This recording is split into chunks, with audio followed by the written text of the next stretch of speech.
Member parliament Ladakh हाजी Hanifa जान साहब हमारे साथ ज्वाइन कर चुके हैं। किस तरह देखते हो सर, जितने भी प्राइवेट इंस्टीट्यूट्स है हमारे पास, पब्लिक स्कूल से खित्ते लद्दाख की बात करें, कारगिल डिस्ट्रिक्ट की बात करें, लेह डिस्ट्रिक्ट की बात करें, as a member parliament Ladakh क्या क्या आने वाले दिनों में आप पब्लिक इंस्टीट्यूशंस और स्कूल्स के लिए आप इनिशिएटिव्स ले रहे हैं? देखिए आज शहीद मुतरी डे कम एनुअल डे के मौके पर आज मैं यहाँ पे आया हूँ।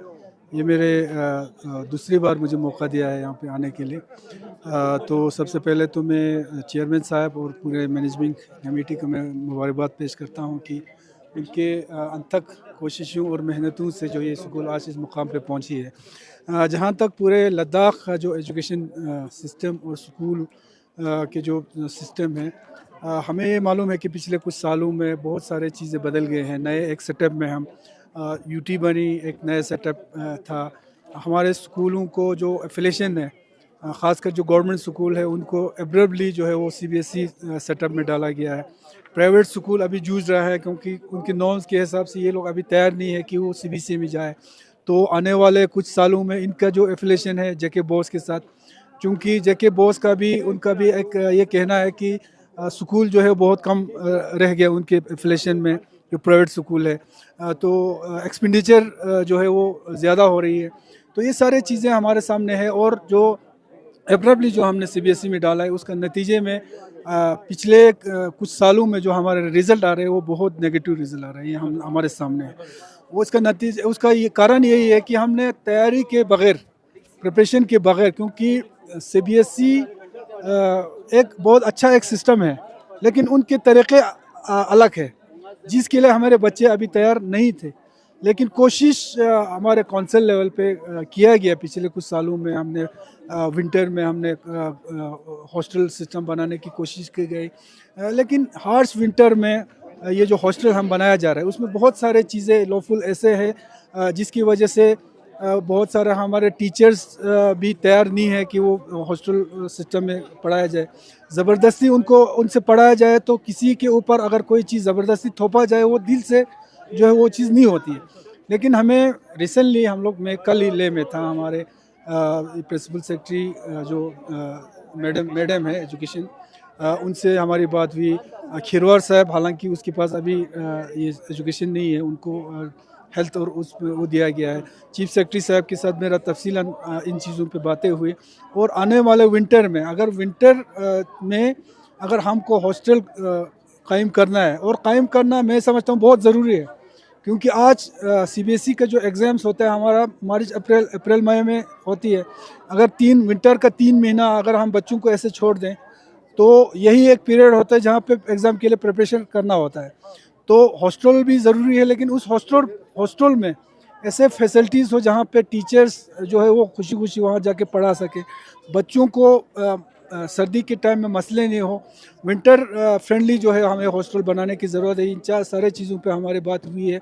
और कोशिश हमारे पूरे एजुकेशन डिपार्टमेंट, हमारे जो डायरेक्टर साहब हो या हमारे सेक्रेटरी हो या हमारे कौंसिल लेवल पे हो, कोशिश यही कर रहे हैं कि किस तरीके से जो रिज़ल्ट हमारे यहाँ नेगेटिव में आ रहा है उसको हम सुधारें और आने वाले जो एग्ज़ाम्स हैं उनके लिए हमारे बच्चों को तैयारी करें। बस सर एक इम्पॉर्टेंट क्वेश्चन ये है कि साहब काफ़ी महीने हो गए सर मेंबर पार्लियामेंट लद्दाख आप इससे बन के, तो काफ़ी सारे इश्यूज़ भी हैं सर खित्ते लद्दाख में, बहुत सारे पेंडिंग डिमांड्स भी है।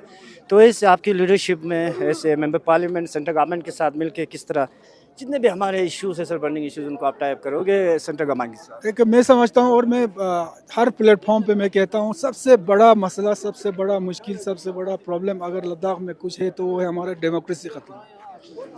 इस डेमोक्रेसी की बहाली के लिए हम लोग जिद्दोजहद कर रहे हैं। और इस डेमोक्रेसी के जो बहाली तब तक हो सकता है जब हमारे पीपल रिप्रेजेंटेशन का जो है हमारे पॉलिसी मेकिंग में हमारे रोल, लद्दाख के पॉलिसी मेकिंग में आज कहीं भी हमारे जो नुमाइंदे, जो अवामी जो रिप्रेजेंटेटिव, उनको कोई रोल नहीं है। और उसके लिए हमने डिमांड की है, आपको पता है हमारा स्टेटहुड या लेजिस्लेचर का है। और दूसरा सबसे बर्निंग इशू आज जो हमारे दिल, हमारे अवाम के, चाहे हमारे लीडरशिप हो, दिल हमारे रो रहे हैं, वो हमारे नौजवानों को लेके। पिछले 5-6 सालों से हमारे नौजवान इतने परेशान है, फ्रस्ट्रेट है बिल्कुल। आप मिस एब्रोगेशन की बात, जो खासकर जो गेजेटेड एक्सपीरियंस है, जेएंडके में 2-3 बार जो है वो रिक्रूटमेंट चला है, ख़ासकर इसका गेजेटेड इसका। हमारे लद्दाख में गेजेटेड तो छोड़ो, हमारे DSSRB के थ्रू जो रिक्रूटमेंट होता है वो मुश्किल से, वो भी करगिल में 1-2 बार हुआ है, लेह में भी कल पता चला वो भी नहीं हुआ है, जबकि वो चीज़ें जो है LRC के थ्रू वो चीज़ें हो सकती थी। तो इन सारे चीज़ों पे कल यहाँ पे भी डिलीवर हुआ, और इंशाल्लाह आने वाले दिनों में 20 तारीख को हमारे हाई पावर कमेटी की मीटिंग है, और मैं होम मिनिस्टर साहब से मिला था और तफसीलन हमारा जो मसाइल है, क्यों हम ये चाहते हैं डोमेसिल जो हमारे जो 15 साल पे गवर्नमेंट एडमेंट है उसको हम क्यों ज़्यादा बढ़ाने की बात करती है। दूसरे स्टेटों की तरह लद्दाख नहीं है, लद्दाख एक यूनिक यूनियन टेरिटरी है। यहाँ का पॉपुलेशन ज़्यादा से ज़्यादा 3.5 लाख है। अगर हम बाहर वालों को के लिए खोल देंगे 5-10 सालों में, तो लद्दाख का बिल्कुल आइडेंटिटी ख़त्म हो जाएगा। तो ये सारी चीज़ें तफसीलन हर प्लेटफॉर्म पे हमने समझाने की कोशिश की है, और उम्मीद है कि आने वाले जो 20 तारीख के जो ये मीटिंग है वो एक फ्रूटफुल मीटिंग होगा, और उसमें खुसूसन जो हमारे रिक्रूटमेंट का जो मसला है उस पर कोई ना कोई हल जो है निकल के सामने आएंगे। अगर वहाँ 20 तारीख को नहीं निकलता है तो मेरे ख्याल से, मैंने हर प्लेटफॉर्म में पाला है कि जो है हमारे आवाम का जो एक आक्रोश है, अब वो जो है वो जो बाहर निकल आएंगे फिर, क्योंकि लद्दाख एक स्ट्रेटजी बहुत इंपॉर्टेंट है। उसके अलावा भी लद्दाख के अवाम ने, यहाँ की लीडरशिप ने, यहाँ के उलमाओं ने आज तक एक चीज़ संभाल के रखा है, वो है लद्दाख के जो अमन फ़िज़ा है, इसको संभाल के रखा है। लेकिन इन चीज़ों से अगर सब्र का जो ये टूट जाएगा तो फिर ये जो है ना देश के हित में होगा ना लद्दाख के हित में।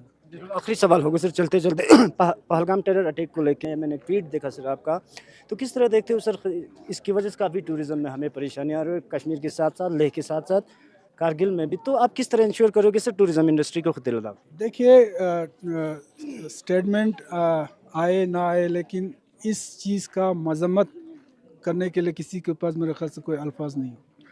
और ऐसे चीज़ें ख़ासकर में यहाँ तो उलमा ही बैठे हैं, इस्लाम में इन चीज़ों का कभी इजाज़त नहीं है, ना कोई मकाम है। बदकिस्मती से पिछले कुछ जो शुरुआत में कुछ मीडिया इसको अलग रंग देने की कोशिश की, लेकिन इस बार का जो अटैक हुआ है, ये बेचारे जो अपने फैमिलीज़ को लेके घूमने आए निहत्ते जो बेगुनाह लोगों को वहाँ पे मारा गया, मैं समझता हूँ पहले तो इन टेररिस्ट जो है उनके खिलाफ कदम उठाने चाहिए, उनको ढूंढ के उनको सज़ा देना चाहिए, ऐसा सज़ा देना चाहिए कि आइंदा कोई सोच भी नहीं सकता ऐसा काम करने के लिए।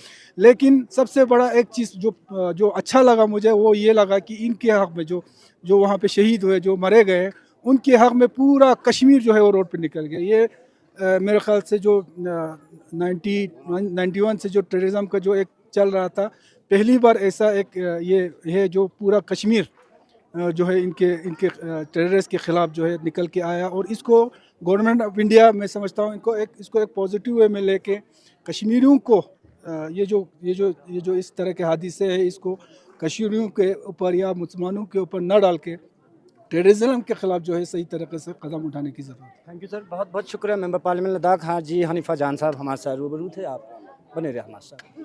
For more updates, subscribe to our channel Kargil Today.